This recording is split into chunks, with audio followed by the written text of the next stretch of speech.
As to the opinions of people like Mr. Alain Tramantin, and he's now UP plus, whatever he calls it, I do not think that the excuses they ascribe makes any sense to me. You know why? Because if Nanado is your problem, you have had the same Nanado exiting after his constitutional tenure, and you still wanted to be flag bearer of the NPP. So if he had won, would he have still operated on the assumption that the party was being hijacked by Nanado? Is his current assumption a convenient assumption on the basis that he failed to sail through the NPP's primaries? And of course, his history have always been that anytime he is dissatisfied, these threats and attempts to resign has always emerged. We saw it in 2007, and he denied it in the campaigning. But now he says he had resigned in 2007 owing to what he described as maltreatment. So I rather see the UP Plus agenda as a group of disgruntled elements who feel too entitled when they were in the NPP, but as internal democratic circumstances didn't favor them, they chose to actually peddle their own canoe. I do not expect them to have any particular impact in the political space of Ghana. We saw it in his movement of change with an achievement of about 0.24%. It's not going to be anything significantly different. I have always advocated for inclusivity. But you see, there is something about the evolving nature of political organizations that we must not lose sight of the fact that they are industries of power brokerage. Now, it means that to survive there, you must be both a lion and a fox.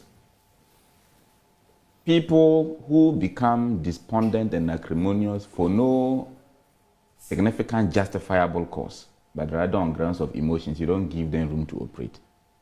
I believe in crushing the fake numbers and growing, with the serious ones. Alan Tramantin till date cannot explain to the nation that these are my misgivings. He just tells you that the party was biased. In every political system where there are elections, losers and underdogs will tell you that the system was not fair to them. Was he the only one who ran that election? And let me put this on record.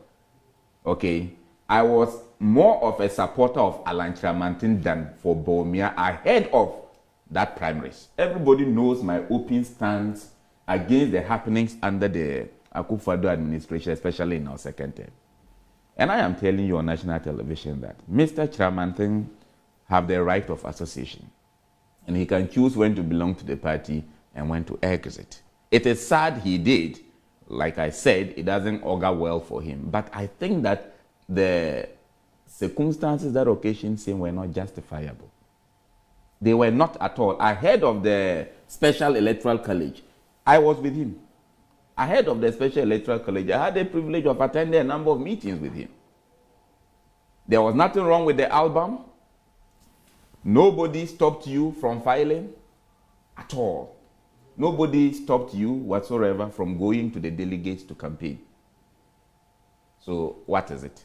So if you are not going to win an election, you must move, then all of us would have left because we were all very unhappy at some point. You realize that our defeat in 2024, I have always maintained that it was not the NDC that won an election in 2024. It was the NPP that lost an election. Okay. But in a political organization, if you are a real leader, you stay in and right the wrongs. Kennedy Japan contested in that election. He says that there were a few things he wasn't too happy about. But he's staying in to ensure that the party is built up to the expectation of all of us. That is how it should be. But if you go about forming political parties we can only wish him well. The NPP will not open the floodgate for people in the name of unity. Like you said, the NDC had their own history. After years of fight, the situation settled itself. Maybe after years of battle, our situation will settle itself. I believe that victory, the best art of war, is to defeat the adversary with a battle. And that is what the NPP is going to do now. Whether the top-down approach makes sense to the NDC or not. I am telling you that we are building the magic stone with which to catapult the NDC out of office and come back to power in 2028.